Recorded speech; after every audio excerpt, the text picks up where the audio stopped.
الحمد للہ عدد خلقہ ورضا نفسہ وزنة عرشہ ومداد کلماتہ والصلاة والسلام علی صفوة رسلہ وخیر خلقہ محمد وآلہ وصحبہ اما بعد فاعوذ باللہ من الشیطان الرجیم بسم اللہ الرحمن الرحیم والمطلقات یتربصن بانفسہن ثلاثة قروء ولا يحل لهن ان یکتمن ما خلق اللہ فی ارحامہن ولا يحل لهن ان یکتمن ما خلق اللہ فی ارحامہن ان کن یؤمن باللہ والیوم الآخر وبعولتهن احق بردهن في ذلك ان ارادوا اصلاحا ولهن مثل الذي عليهن بالمعروف وللرجال عليهن درجة والله عزيز حكيم صدق اللہ العلی العظیم وبلغنا رسولہ النبی الامی الکریم۔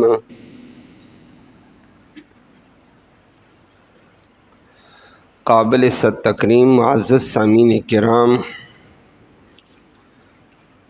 کل کی آیت کریمہ میں آپ نے سماعت کیا تھا، اگر کسی خامد نے کسی وجہ سے ناچاکی سے، ناراضگی سے، لڑائی سے، جھگڑے سے عورت سے 4 ماہ سے زائد مدت کے لیے دور رہنے کی قسم اٹھا لی، شریعت نے حکم دے دیا کہ قسم کو 4 ماہ کے اندر اندر توڑ بیوی کا حق ادا کر، قسم کا کفارہ دے، اور اگر ایسے نہیں کرے گا 4 ماہ پورے ہو گئے تو بیوی کو ہو جائے گی طلاق، بائن، نکاح ٹوٹ چکا ہے۔ دوبارہ اگر صلح کی ضرورت ہوئی بھی تو بھی نکاح بھی جدید، مہر بھی جدید دینا پڑے گا، وہ بھی دونوں کی رضامندی، دونوں خاندانوں کی رضامندی ہوگی تو تب۔ تو طلاق بائن واقع ہونے کا ذکر آپ نے سن لیا تھا۔ طلاق واقع ہوتی تو پھر اگلا مرحلہ آتا ہے کہ عدت کا۔ عدت اس زمانے کا نام ہوا کرتا ہے جو طلاق سے لے کر ایک وقت تک عورت نکاح کسی اور جگہ نہیں کر سکتی ہے، وہ وقت پورا ہونے کے بعد اس کو نکاح کا حق ملتا ہے۔ اس درمیانی بندش کی مدت کو عدت کہا جاتا ہے۔ آج اللہ رب العالمین نے اس بات کا ذکر کیا کہ جن عورتوں کو ایسی طلاق ہو چکی ہے تو وہ پھر عدت گزارے، یہ نہیں طلاق ہوئی تو میں آزاد ہو گئی ہوں اپنی مرضی کرے، نہیں، 3 ماہواری تک وہ اپنے آپ کو روکے رکھے، اور 3 ماہواری پوری ہو گئی اس کے بعد اگر وہ کہیں نکاح کرنا چاہتی کرے۔ اسی ضمن میں ایک اور بات کہہ دی ہے کہ کبھی کبھی ماہواری ایک عورت کا ذاتی مسئلہ ہوتا ہے، کسی کو بھی نہیں پتہ، تو فرمایا یاد رکھنا اللہ کے اوپر ایمان ہے، آخرت کا خوف ہے، تو ان باتوں کو چھپانا نہیں ہے، کہیں چھپائے رکھے اور الٹا بتا دے، جھوٹ بتا دے۔ دوسری بات بھی ضمن میں آئے گی۔ اگلی بات یہ کہہ دی ہے کہ اگر طلاق 1 ہو گئی یا 2 ہو گئیں تو صلح کی صورت ہے تو خاوند عورت نکاح کرنا چاہتی ہے، صلح کرنا چاہتی ہے، پہلا خاوند اس کا زیادہ حقدار ہے، اس اعتبار سے نیا حق خاوند تلاش کرتی ہے۔ لیکن اس ضمن میں ساتھ ساتھ اللہ نے ایک مرکزی ضابطہ ذکر کیا کہ یاد رکھنا، جس طرح مرد کے حقوق عورت پر ادا کرنے واجب ہیں، اسی طرح مرد کے اوپر عورت کے بھی کچھ حقوق ہیں، وہ بھی ادا کرنے واجب ہیں۔ دونوں کے حقوق ایک واجبہ ہے، البتہ حقوق کی نوعیت الگ الگ ہے۔ عورت کے حقوق اور ہیں، مرد کے حقوق اور ہیں، اس کی نوعیت، اس کا کام۔ اور اسی ضمن میں چلتے ہوئے برابری کا ذکر کر کے آخر میں فرما دیا کہ مرد کو عورت پر ایک درجہ، ایک فضیلت حاصل ہے، وہ نگرانی کی، کہ نگرانی بہرحال مرد ہی کی ہوگی، عورت کو تابع ہی رہنا پڑے گا۔ لفظی ترجمہ سماعت فرمائے۔ ایک مسئلہ ذکر کر کے فرمایا والمطلقات، اور وہ عورتیں جن کو طلاق دے دی گئی ہے، یتربصن، وہ اپنے آپ کو ٹھہرائے رکھیں، یتربصن، وہ روکے رکھیں، بانفسہن، اپنے آپ کو، ثلاثۃ قروء، 3 حیض، 3 ماہواریوں تک روکے رکھیں، آگے نکاح کی گنجائش نہیں ہے۔ وَلَا يَحِلُّ، نمبر 2، اور حلال نہیں، لہن، عورتوں کے لیے، ان یکتمن، کہ وہ چھپا لیں، ما، اس چیز کو، خلق اللہ، جو اللہ نے پیدا کی ہے، فی ارحامہن، ان کے پیٹوں میں۔ وہ 2 چیزیں ہیں، وہ آپ کے سامنے آتی ہیں۔ ان کننا، اگر ہوئیں وہ عورتیں، یؤمن، ایمان لانے والی، باللہ، اللہ پر، والیوم الآخر، اور آخرت کے دن پر، تو یہ غلطی نہ کریں۔ اور صلح کی صورت میں فرمایا وَبَعُولَتُهُنَّ، اور ان عورتوں کے شوہر سابقہ حق کو زیادہ حق رکھتے ہیں، بے ردہن، ان عورتوں کو واپس لوٹانے پر، فی ذالک، اس عدت کے دوران، عدت کے دوران ان کا حق زیادہ ہے، عدت کے بعد عورت آزاد ہو گئی ہے۔ ان ارادو، لیکن ہم تو حق تو رکھتا ہے، لیکن ان ارادو، اگر یہ طرفین، یہ دونوں خاندان ارادہ بھی کریں، اصلاح، خیر خواہی کا، تو تب جائز ہے۔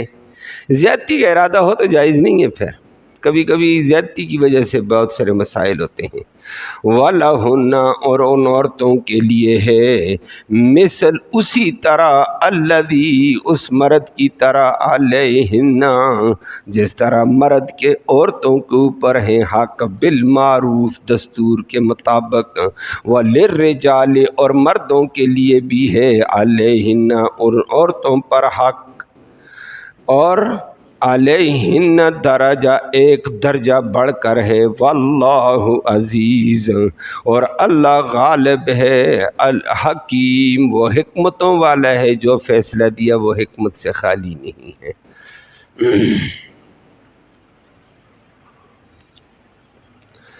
کل یہ بات گزر گئی، جیسے ابھی میں نے عرض کیا ہے کہ کبھی کبھی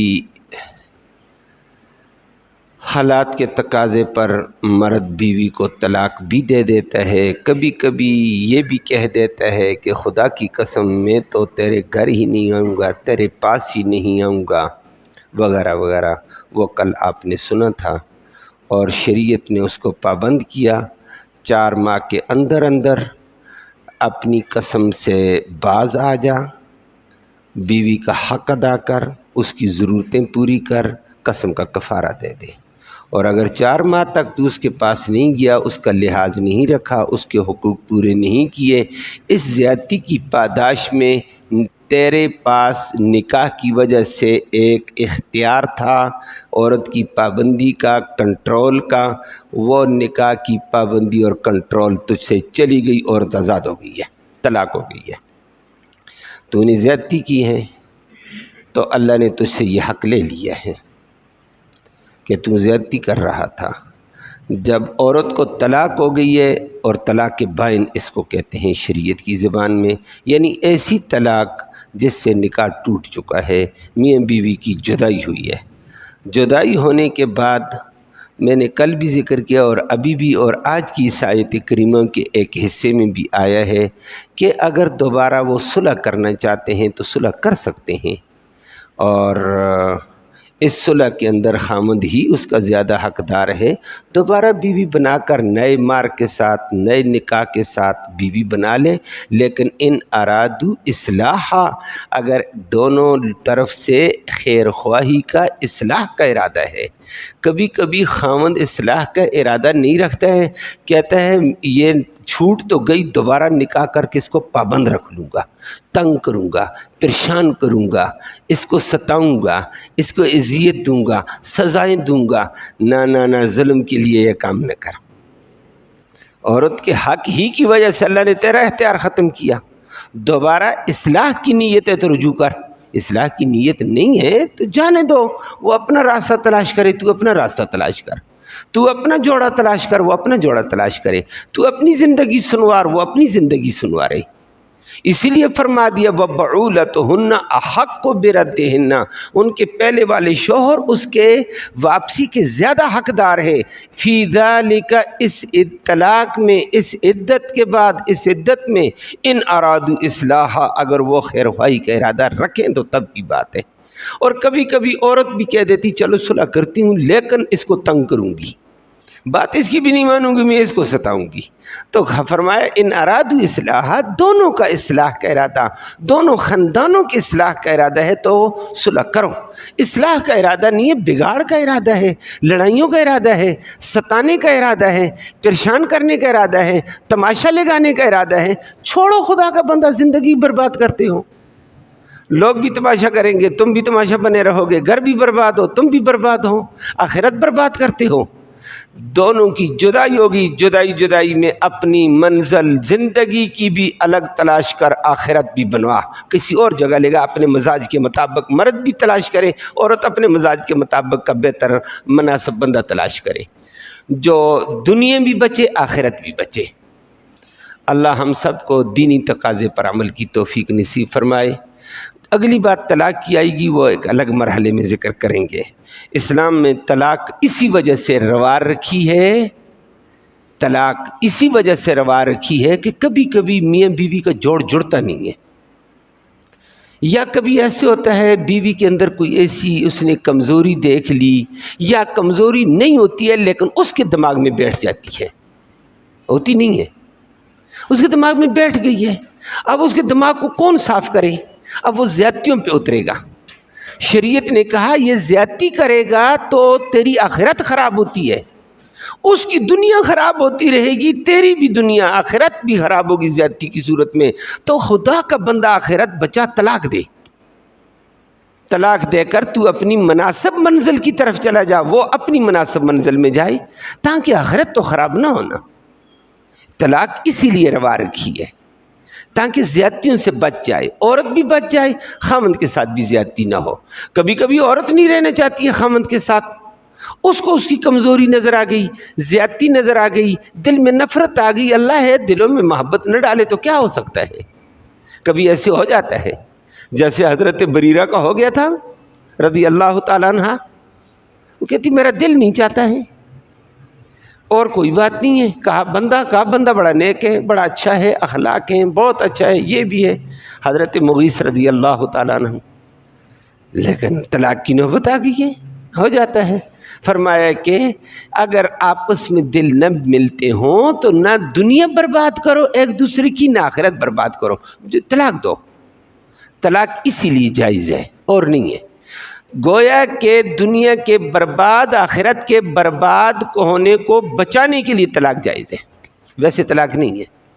اسی لیے حدیث میں نبی کریم صلی اللہ علیہ وسلم نے فرمایا ان ابغض الحلال عند اللہ الطلاق، حلال چیزوں میں اللہ کو سب سے بری چیز طلاق لگتی ہے حلال، ضرورت کے مطابق جائز ہے، لیکن اس کے باوجود اللہ کو پسند نہیں ہے، تو ناپسند ہے، لیکن جب حرام کا ارتکاب ہوتا ہے، ظلم کا ارتکاب ہوتا ہے، دنیا برباد ہوتی ہے، آخرت برباد ہوتی ہے، تو دو خدا کا بندہ آخرت بچا دنیا بچا،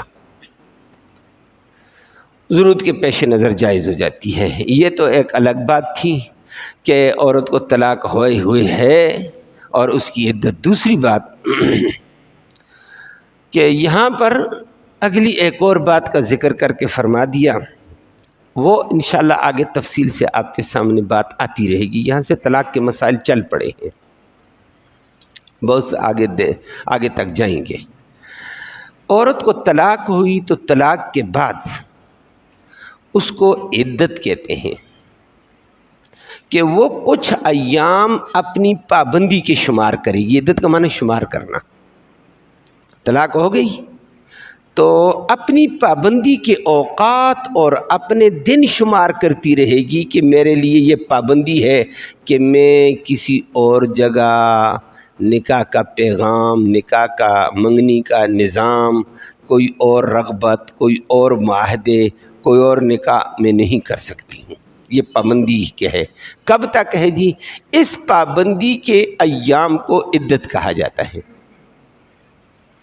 بات سمجھ آئیے کہ چند دن گن، کتنے گن دی، کتنے دن تک ہے عورت کی عدت؟ عورت کی حالت کی وجہ سے عدت مختلف ہوتی ہے۔ میری بات سمجھ آ رہی ہے نا؟ عورت کی کیفیت اور عورت کی وجہ سے عدت مختلف ہوگی۔ ایک ہی لاٹھی سے نہیں ہنکایا جائے گا۔ آج آپ کے سامنے آیت میں پہلا جملہ ہے، عورت کو طلاق ہو گئی ہے اور طلاق کے بعد طلاق ہوئی، عورت ٹھیک ہے، صحت مند ہے، پیٹ میں بچہ نہیں ہے، اب اور عدت 3 ماہواریاں ہیں، 3 حیض ہیں، 3 مینسز ہیں۔ طلاق کے بعد یہ قرآن نے ذکر کر کے بتا دیا، اس عورت کے 3 مینسز ہیں، اور یہ 3 مینسز کب پورے ہوتے ہیں؟ یہ عورت کو پتہ، تیسرا آدمی اس میں دخل انداز ہی نہیں ہے، دوسرا آدمی نہیں پتہ چلا سکتا ہے، دوسرے کو کچھ پتہ نہیں چل سکتا ہے، عورت کو بھی نہیں پتہ چل سکتا کسی عورت کے بارے میں۔ یہ اس کا اندر کا مسئلہ ہے کہ اس کو پہلا منسز حیض کب آیا، ختم ہو گیا، دوبارہ پاک ہوئی، پھر دوسری دفعہ منسز آ گیا، پھر پاک ہوئی، تیسری دفعہ منسز آ گیا، حیض آیا، تیسرا حیض ختم، عدت ختم، پابندی ختم۔ یہ اس کو پتہ ہے،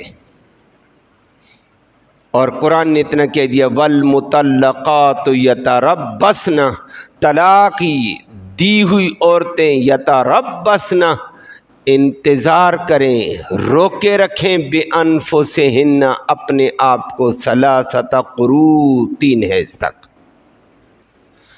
اور 3 حیض جی میرے کب ختم ہوئے ہیں یہ عورت بتا سکتی ہے۔ عورت چھپا لے نا جی ابھی میرے 3 حیض رہتے ہیں، دن آگے ہیں، کیوں؟ مرد سے خرچہ لینا ہے، بات لمبی کرا دے۔ یا کبھی ایسے ہوتا ہے اس کو آگے رشتے کی تمنا اور کچھ اشارے مل چکے ہوتے ہیں، فلان جگہ رشتہ ہے، میں کرتی ہوں، تو عدت کے اندر تو کر نہیں سکتی، یہ فوراً کہہ دیتی ہے میری تو 3 مینسز پورے ہو گئے ہیں، ہوئے نہیں۔ شریعت نے کہا خبردار یہ جھوٹ نہ بولنا، ولا یحل لہن، عورتوں کو یہ حلال نہیں ہے، ان یکتمن، کہ وہ چھپائیں، ما، اس خون کو، خلق اللہ فی ارحامہن، جو ان کے رحموں میں اللہ نے پیدا کیا ہے، ایک نظام چلایا خون کا۔ ان کن یؤمن بل والیوم الآخر، اگر اللہ اور آخرت پر ایمان ہے، اللہ سے ڈرتی ہو، آخرت سے ڈرتی ہو، یہ بات نہ چھپانا، سچ بول کہ میرا 3 حیض پورے ہو گئے، جس طرح پورے ہوں بتا دے، ٹھیک ہے؟ اس کے بعد تو نکاح کر۔ اور کبھی ایسے نہیں ہے بات کو لمبا کرنے کے لیے چھپا لینا جی ابھی حیض پورے ہی نہیں ہوئے ہیں، مینسز پورے نہیں ہوئے ہیں، اور یا کبھی کبھی بہت جلدی کہ جی پورے ہو گئے میرے، یہ نہ کرنا، جھوٹ نہ بولنا۔ اور کبھی ایسے ہوتا ہے، وہ میں نے ذکر کر دیا ہے۔ اب 3 مینسز کب ختم ہوں گے یہ عورت کو پتہ ہوتا ہے، لیکن اس کے لیے میعاد کیا ہے؟ کبھی کبھی بعض عورتوں کو 3 حیض 2.5 ماہ کے اندر آ کر فارغ ہو چکی ہوتی ہے۔ 2.5 ماہ، میری بات سمجھ آئی ہے؟ کبھی 2.25 ماہ میں فارغ ہو جاتی ہے، کبھی 3 ماہ سے 2-4 دن اوپر بھی چلے جاتے ہیں۔ عورت کی اپنی اپنی طبیعت، اپنا اپنا مزاج ہوتا ہے۔ مینسز کب آئے ہیں، کتنے دن پاک رہی، کتنے دن اس کو خون آیا ہے، یہ ہر عورت کا مزاج الگ ہے۔ تو یہ 2.25 مہینے، 2.5 مہینے، 2.25 مہینے، 3 مہینے، 3.25 مہینے تک یہ جا سکتی ہے۔ لیکن یہ عورت بتا سکتی ہے، میں اور آپ اور مفتی اور عالم، کوئی عورت اور کوئی مرد اس کے میں دخیل نہیں بن سکتا ہے۔ یہ اس کا ذاتی مسئلہ ہے، وہ اس بات بتائے سچ۔ لیکن ہمارا آئلی قوانین جو ہے، ہمارا پاکستانی قانون، وہ ایک ہی لاٹھی رکھتا ہے، کہتا ہے 90 دن کے اندر، 90 دن کی اس کی عدت ہے۔ شریعت نے کہا 90 نہیں ہے، 3 حیض ہے۔ 3 حیض جب پورے ہو جائیں گے، 2.25 مہینے میں پورے ہو گئے ٹھیک ہے، 2.5 مہینے میں پورے ہو گئے ٹھیک ہے، 2.25 مہینے میں پورے ہو گئے ٹھیک ہے، 3 مہینے میں پورے ہو گئے ٹھیک ہے، 3.25 تک چلی گئی بات، 3.25 تک جائے گی، 100 دن تک، 90 دن نہیں 100 دن ہو جائیں گے۔ لیکن آئلی قوانین اندھا ہے نا، ہم یورپ کے سے لے کر قانون بناتے ہیں، اور اپنے اسلام کا ہم پتہ ہمارے بچاروں کو بھی نہیں ہوتا ہے، علماء سے بھی رجوع نہیں کرتے ہیں۔ کہتا ہے کیوں جی؟ کہتا ہے یورپ ناراض ہوتا ہے، ہم نے یورپ کے تحت قانون بنانے ہوتے ہیں، وہ ہمیں دیتا ہے اور ہم پاس کر دیتے ہیں۔ یہ آئلی قوانین ایوب خان کے دور میں بنائے گئے تھے، نافذ کیے گئے، لیکن علماء نے شدت اختیار کی، اس کو قابل عمل نہیں بنایا گیا۔ مشرف دور میں یہ قابل عمل ہو چکے ہیں، اور آج ہماری عدالتوں میں، ثالثی کونسل میں اسی تقاضے کے مطابق آگے نظام چلا رہے ہیں، الی آخری وہ اس میں اور کیا کیا سکم ہے، وہ اپنی جگہ ہے۔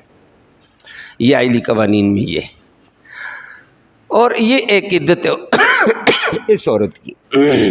اور اگر عورت، اگلی بات قرآن نے کی، وَلَا يَحِلُّ لَهُنَّ، اگر عورت کے پیٹ میں مرد نے طلاق دے دی تھی لیکن پیٹ میں بچہ ہے،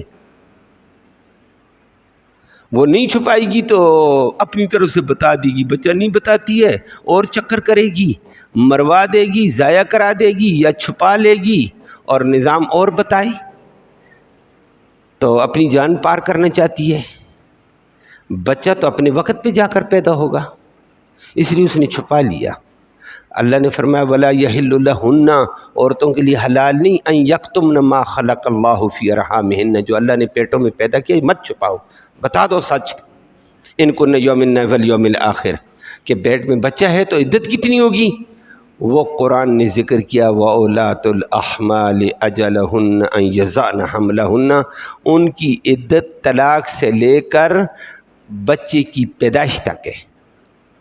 اب طلاق آج جو یہ بچہ پیدا ہو جائے گا، آج طلاق ہوئی انبن ہو گئی تھی، اور بچے کا نطفہ عورت کے رحم میں ٹھہر گیا، 2 دن ہوئے، 10 دن ہوئے، 12 دن ہوئے، مہینہ ہوا، اب جا کر اس کا بچہ پیدا ہوگا 9 ماہ کے بعد، اس کی عدت 9 ماہ ہے۔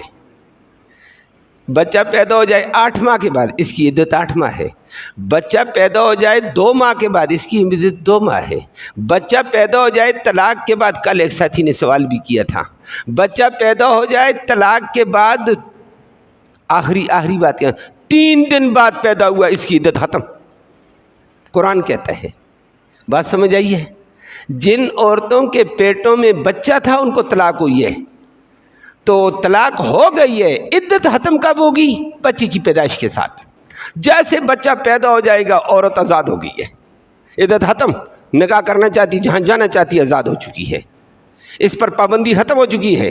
مرد کی پابندی بھی ختم، دوبارہ نکاح کرنا چاہتی ہے تو باپ بھی زور نہیں لگا سکتا، دادا بھی زور نہیں لگا سکتا، اس کی مرضی کے مطابق اس کا نکاح جہاں چاہتی کرے۔ ہاں باپ دادا تعاون کریں گے تو دباؤ نہیں ڈال سکتے ہیں، پابندی اس پر ختم ہو چکی ہے۔ لیکن ہمارا آئلی قوانین کیا کہتا ہے؟ کہتا ہے نہیں، اس عورت، حاملہ عورت کو بھی طلاق دے دی کسی نے، آئلی قوانین کہتا ہے، عوام بھی کہتی ہے، کہتا ہے طلاق ہوئی نہیں ہے۔ اے تمہاری خیر ہو، قرآن کہتا ہو گئی ہے، اور قرآن کہتا ہے عدت کتنی ہے؟ وضع حمل ہے، بچے کا جنم دینا ہے، چاہے وہ 1 ماہ میں ہو، 2 ماہ میں ہو، 3 ماہ میں ہو، 4 ماہ میں ہو، 9 ماہ لگ جائے اس کی عدت وہاں جائے گی۔ یہ کہتے ہیں 90 دن ہے، لو انہوں نے 90 دن کی لاٹھی ہانکی ہوئی ہے، اور 90 دن نہیں ہے، اس کا بہت مختصر ہے۔ حضرت صبیۃ اسلمیہ رضی اللہ تعالیٰ عنہ کی روایت تمام حدیث کی کتابوں میں ہے، امام بخاری نے اس کو 5-6 جگہ لایا ہے، امام مسلم نے لایا ہے۔ صبیہ اسلمیہ رضی اللہ تعالیٰ عنہ اپنے شوہر حضرت سعد کے ساتھ گئی تھی حجۃ الوداع میں، سعد بن حولہ، وہ حج کے دنوں میں وہیں پر بیمار ہوا، فوت ہو گیا، حامل، یہ حاملہ تھیں، اور یہ حج کر کے فارغ ہوئی ہیں، شوہر بھی فوت ہو گیا حج کے دنوں میں، حج کے متصل بعد فوت ہو گیا، وہیں پر بیمار ہوا۔ یہ وہاں سے ہجرت کر کے واپس مکہ سے مدینہ آئی تھی، اس کا بچہ پیدا ہو گیا 10 دنوں کے بعد، اس کو اس کے رشتہ دار نے نکاح کا پیغام دے دیا، اس سر عام نکاح کا پیغام قبول کر کے رشتہ داروں کو کہہ دیا میں نکاح کرنا چاہتی ہوں۔ رشتہ داروں میں اپنا انداز ہوتا ہے نا، مسئلے کا نہ پتہ ہو۔ عورت تھی بڑی سمجھدار، وہ کہتی ہے میں بھی مسئلہ سمجھانا چاہتی ہوں، نکاح اتنے دنوں میں جلدی کون عورت کرتی ہے، بیمار ہے بیچاری، بچہ پیدا ہوا ہے۔ لیکن اس نے کہا نکاح ہے، کسی نے کہا تجھے ابھی شوہر فوت ہوا تو تیری عدت ہے، 4 ماہ 10 دن ہوگی، فلاں ہوگا فلاں ہوگا۔ اب واقعتاً جس کا شوہر فوت ہو یہ 4 ماہ 10 دن ہوتی ہے، لیکن وہ اس عورت کی جس کے پیٹ میں بچہ نہ ہو، جس کے پیٹ میں بچہ، چاہے شوہر فوت ہو چاہے نہ فوت ہو، طلاق ہوئی ہو، وضع حمل ہے، بچے کا جنم دینا ہے۔ اس نے کہا نہیں ہے، مجھے شریعت حق دیتی ہے، میرا قرآن حق دیتا ہے، میرا نبی مجھے حق دیتا ہے، تو معاشرے کی بات میں نہیں مانتی ہوں۔ لوگوں نے کہا اچھا نبی سے پوچھو۔ اس نے کہا میرے ساتھ آؤ، میرے ساتھ چلو۔ نبی کریم صلی اللہ علیہ وسلم سے عرض کیا یا رسول اللہ مجھے پہچانا ہے؟ کہ جی پہچان لیا ہے۔ کہا میرا شوہر تو حج میں آپ کے ساتھ فوت ہو گیا تھا، اور میرے پیٹ میں بچہ تھا، میں نے بچہ جنم دے دیا، میں نکاح کرتی ہوں، میرے رشتہ دار مجھے روک رہے ہیں۔ نبی نے فرمایا نہیں، تجھے اللہ اجازت دیتا ہے، اللہ کا نبی اجازت دیتا، کر سکتی نکاح کروا کر مسئلہ حل کروا دیا، موجودہ آئلی قوانین پر بھی پانی پھیر دیا۔ 90 دن نہیں ہے، اس نے 15-20 دنوں کے بعد نکاح کر کے دنیا کو دکھایا ہے کہ کیسا ختم ہو چکا ہے۔ یہ کیوں نکاح کیا؟ اس نے کہا میں بھی نکاح نہیں کرتی ہوں، لیکن بتانا چاہتی ہوں کہ مسئلے کو سمجھو۔ لیکن ہماری آئلی قوانین کی ایک ہی لاٹھی جاتی ہے، اور اسی کے اوپر ہمارے عدالتیں بھی چل پاتی ہیں، عدالتوں کے ساتھ ہماری ثالثی کونسل والی بھی چل جاتے ہیں، وہ بھی اپنی ترتیب سے چلتے ہیں۔ اور پھر بڑا افسوس کہ حاملہ عورت کو طلاق ہو جاتی، لوگ بھی کہتے ہیں ہو ہی نہیں طلاق، چھوڑو چھوڑو چھوڑو چھوڑو، اور آئلی قوانین والی بھی کہتے ہیں نہیں جی چپ کرو۔ ثالثی کونسل میں کیا مفتی صاحب بیٹھا ہوتا ہے، ثالثی کونسل والا ماشاءاللہ، آج کل ہے ہی نہیں، ثالثی کونسل بھی نہیں، ایک سیکٹری بیٹھا ہوتا ہے بیچارہ، اس کی تعلیم کیا وہ الی آخری ہی کہتا ہے نہیں جی وہی نہیں، جاؤ سرٹیفکیٹ بنا کر دے، نہیں دیتا ہوں، ہے وہی نہیں ہے۔ او بھائی مفتی تو ہے، عالم تو ہے، شیخ الحدیث تو ہے، بھائی جس بات کا نہیں پتا وہ جن کو پتا ان کے حوالے کر کے اس کو تو کیوں رکاوٹ بنتا ہے، کیوں معاملے کو خراب کرنا چاہتا ہے؟ لیکن ہمارا نظام کمزور ہے، یہ علماء کا زور نہ ہو یہ سارا حلیہ بگاڑ کے رکھ دے، یہ علماء اپنے زور کے ساتھ چلتے ہیں اور مقابلہ کرتے ہوئے آتے ہیں۔ شریعت نے اس کا ذکر کر کے فرما دیا کہ عورت اپنے حیض کے ایام بھی نہ چھپائے، بچہ بھی نہ چھپائے تھے، کیونکہ مسئلہ اور ہو جائے گا۔ تو اسی کے ساتھ پھر عدت گزارنے کی تفصیل ہے۔ بعض ایسی عورتیں بھی ہیں جن کی عدت نہ وہ بیچاری حیض والی ہوتی ہیں نہ وہ حمل والی ہوتی ہیں، وہ 2 صورتوں میں ہوتی ہیں، واللائی لم یئسن من المحیض، اور وہ عورتیں جو واللائی یئسن من المحیض، اور وہ عورتیں کچھ ایسی ہوتی ہیں جو 40-45 سال کمزوری کے ساتھ رکاوٹ آ جاتی ہے، اس کا منسز ختم ہو جاتے ہیں، تو اب اس کو طلاق ہوئی، وہ کیا کرے؟ یا کچھ ایسی عورتیں تھیں، یہ بھی ایک عجیب مسئلہ آئے گا، واللائی لم یحزن قرآن نے کہا، لیکن ہمارا قانون آج ظالمانہ اس کے اوپر بھی آیا ہوا ہے۔ 2018 میں جو بل پاس ہوئے تھے وہ ایک لمبا بل ہے، اس میں یہ کیا ٹرانسجنڈر یہ بھی تھا، اور بل بھی تھے اس میں یہ بھی تھا کہ 18 سال سے کم بچی کا نکاح نہیں ہوگا۔ قرآن نے کہا ہے کہ باپ اگر اپنی بچی کا اور دادا نکاح کرائے بلوغ سے پہلے بھی کرا سکتا ہے۔ اب بلوغ سے پہلے باپ نے نکاح کرا دیا تو بچی کو بالغ ہونے کے بعد حیض آتا ہے۔ قرآن نے کہا واللائی لم یحزن، سورۃ طلاق میں ہے، جن بچیوں کو ابھی حیض آیا ہی نہیں ہے، نکاح ہو گیا، خاوند نے طلاق دے دی، تو طلاق جو خاوند دے رہا ہے شریعت و قرآن اس کی عدت بیان کر رہا ہے۔ تو عدت تب ہوگی جب طلاق ہوگی، طلاق تب ہوگی جب نکاح ہوگا، تو نکاح ہو چکا اس بچی کا، قرآن اس کا مسئلہ بیان کر رہا ہے۔ یہ کہتے ہیں نکاح ہی نہیں ہوتا ہے۔ قرآن نے کہا جس بچی کو طلاق ہو گئی ابھی حیض کے ایام میں نہیں گئی تھی، یا وہ 40 45 50 سال سے اوپر ہو گئی تھی اور اس کو طلاق ہو گئی ہے، ولا یئسن من المحیض، دونوں صورتوں کے لیے فرما دیا یہ 3 مہینے، ان کے لیے 3 مہینے ہے عدت، ان کے لیے 90 دن ہے، ان دونوں کے لیے۔ اور ہم نے ہر جگہ لاٹھی ایک کر دی ہے۔ جہالت سے اللہ سب کو محفوظ فرمائے۔ اور ابھی ہم اسی جہالت کے اندر یہ قانون بھی آیا ہے، بات اس کی طرف آئی گئی تھی کہ جناب نہیں کر سکتے نکاح، اور بھائی ہے جائز ہے نکاح، باپ کر سکتا ہے، دادا کر سکتا ہے، چچا ماموں نہیں کرا سکتا ہے جب تک بچی بالغ نہ ہو، کیونکہ چچے ماموں کی باتیں تھوڑی اور ہوتی ہیں۔ باپ سے زیادہ شفیق، باپ سے زیادہ مہربان، باپ سے زیادہ بچی کا خیر خواہ دنیا میں ہے کون؟ اللہ کے علاوہ، نبی کے علاوہ، دادے کے علاوہ۔ باقی چچے تھوڑی لچک دار، چلو جی بوجھ پار کرو، ماموں کہے گا چلو پار کرو یار، اچھی بری جگہ۔ باپ جب مناسب جگہ دیکھ کر نکاح کرے تو شریعت نے اس کو اجازت دی ہے کہ وہ مناسب جگہ ہے، دے رہا ہے، جانے دو، بلوغ سے پہلے بھی نکاح پڑھتا پڑھنے دو۔ باپ اور دادا، اس کے علاوہ نہیں، ماموں اور چچا نہیں، بھائی نہیں، اور والی نہیں، ان کے لیے کہا بچی بالغ ہوگی تب وہ اجازت دے گی تو نکاح ہوگا، لیکن باپ کرا سکتا ہے، دادا کرا سکتا ہے۔ ہماری ضابطے میں یہ آ گیا کوئی بھی نہیں کرا سکتا، نہ باپ کرا سکتا نہ چاچا ہو، کوئی بھی نہیں کرا سکتا، کتنی عمر ہو۔ اس بل میں آیا 18، تھوڑی سی شور کی علماء کرام نے، ہم نے بھی اپنے جمعے میں بات چیت کی تھی 1-2 دفعہ، اور بتایا تھا ان نے اس میں قانون میں لکھا ہوا ہے نکاح پڑھانے والا بھی ظالم ہے، باپ بھی ظالم ہے، اور اس میں 6 ماہ کی قید ہوگی، 50,000 جرمانہ ہوگا، فلاں ہوگا۔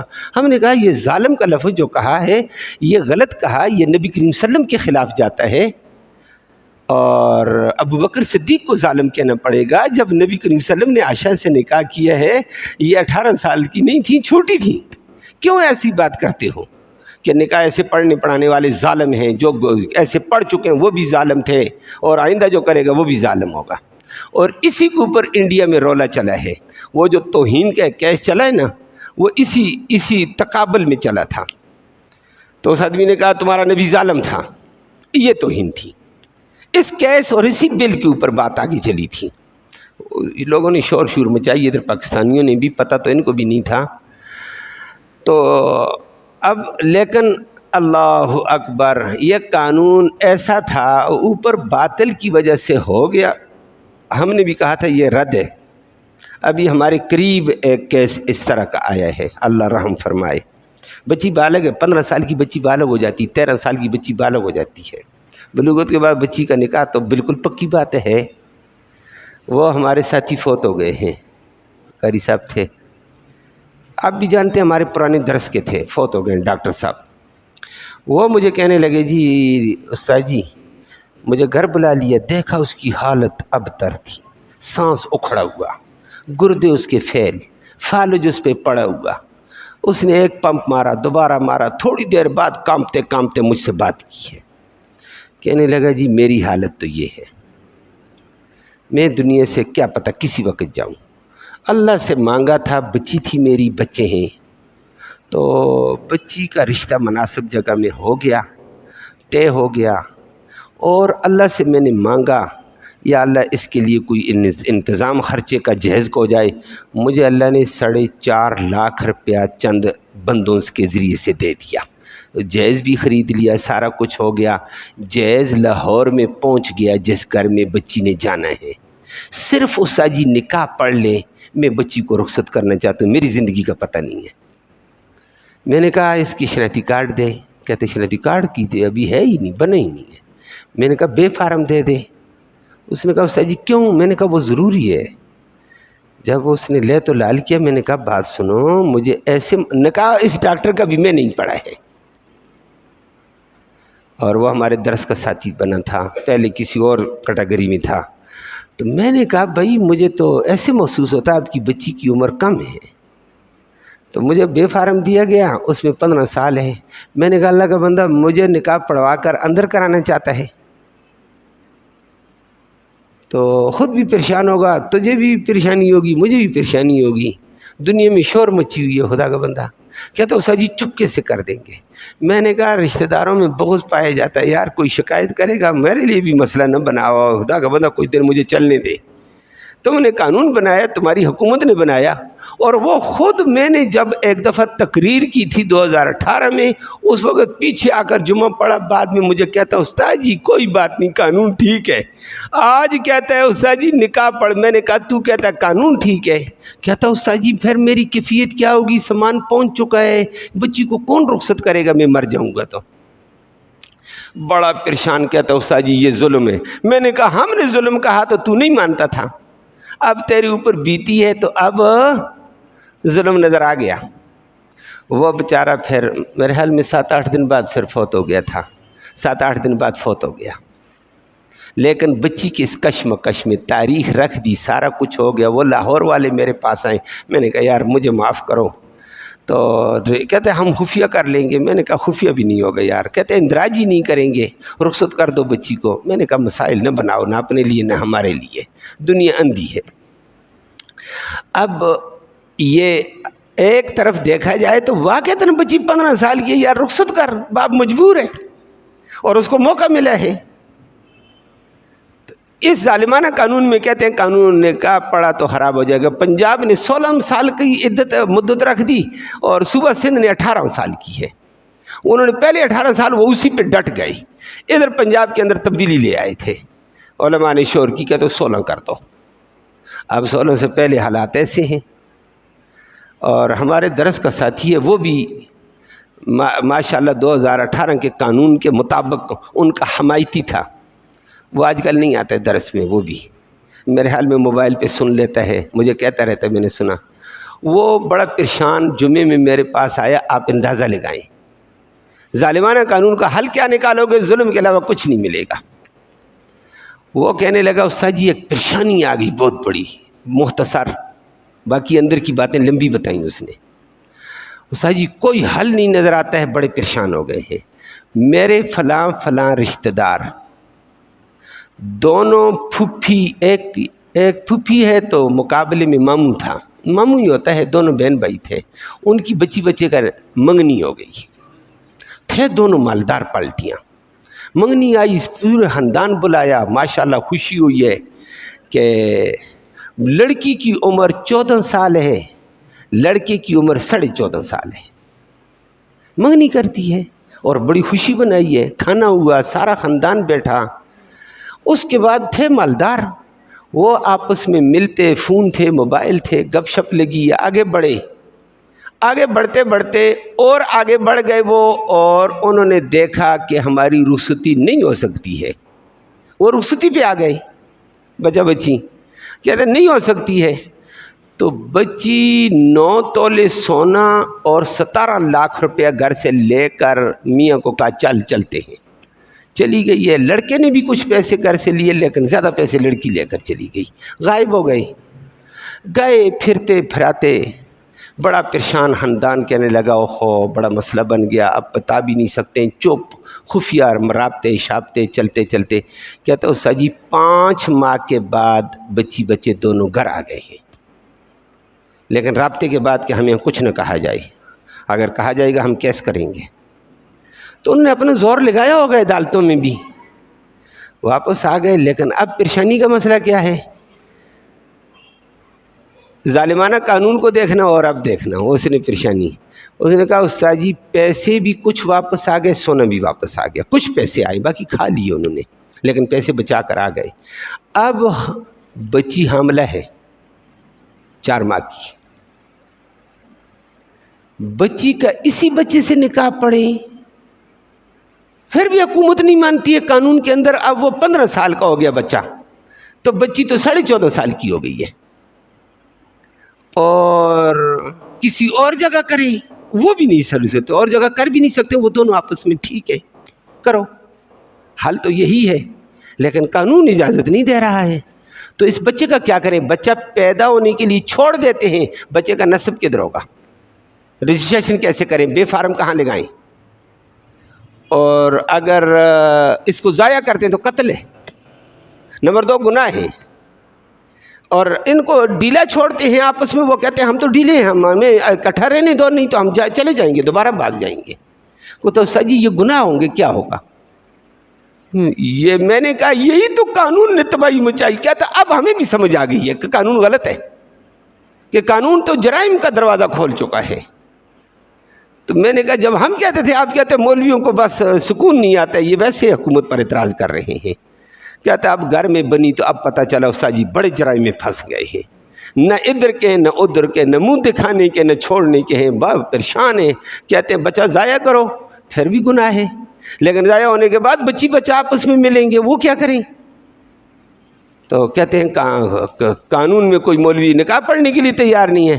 میں نے کہا یار اس کا یہ حل ہو، فارم شارم نہیں ہو، خفیہ طریقے سے ان کا گناہ سے بچانے کے لیے تو نکاح کرو، اگلے گناہ تو نہ ہو، لیکن بچہ بہرحال بچہ ہے، اس کو تم کیا کرو گے؟ یہ تمہارا قانون گرفت کر رہا ہے۔ اسی قانون کو ہم کہتے تھے غلط ہے، تم نے مانا نہیں ہے۔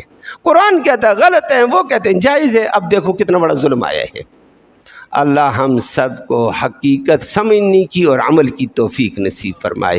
اللہم صلی وسلم دائما ابدا علی حبیبک خیر الخلق کلہم۔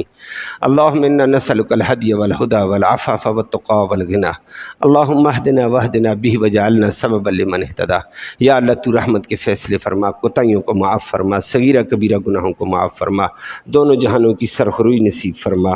یا اللہ ہر شر سے، ہر فتنے سے، ہر بلا سے معاشرے کو محفوظ فرما، بدامنی سے محفوظ فرما، شر سے محفوظ فرما۔ امن والا دین ہے یا اللہ، اس امن والے دین کے مطابق زندگی گزارنے کی توفیق نصیب فرما۔ سچے دین کو دنیا میں غالب فرما دے، سچے لوگوں کو، مسلمانوں کو، سچے نظام کو، محمد کریم صلی اللہ علیہ وسلم کے دین کو عزت، عظمت اور غلبہ اور قوت عطا فرما دے۔ بے دینی والے تمام صورتوں کا سدباب فرما دے، رحم کا معاملہ ہم سب سے فرما دے۔ ہمارا یہ بیٹھنا، یہ سننا سنانا اپنی جناب میں قبول فرما۔ اس سننے سنانے کا ایصال ثواب ہمارے اعزاء اقارب جو دنیا سے چل بسے، ان کی روح کو تحفے کی شکل میں اس کا ثواب پہنچا دے، مغفرت کے فیصلے فرما دے۔ اللہم ربنا تقبل منا انک انت السمیع العلیم وتب علینا انک انت التواب الرحیم برحمتک یا ارحم۔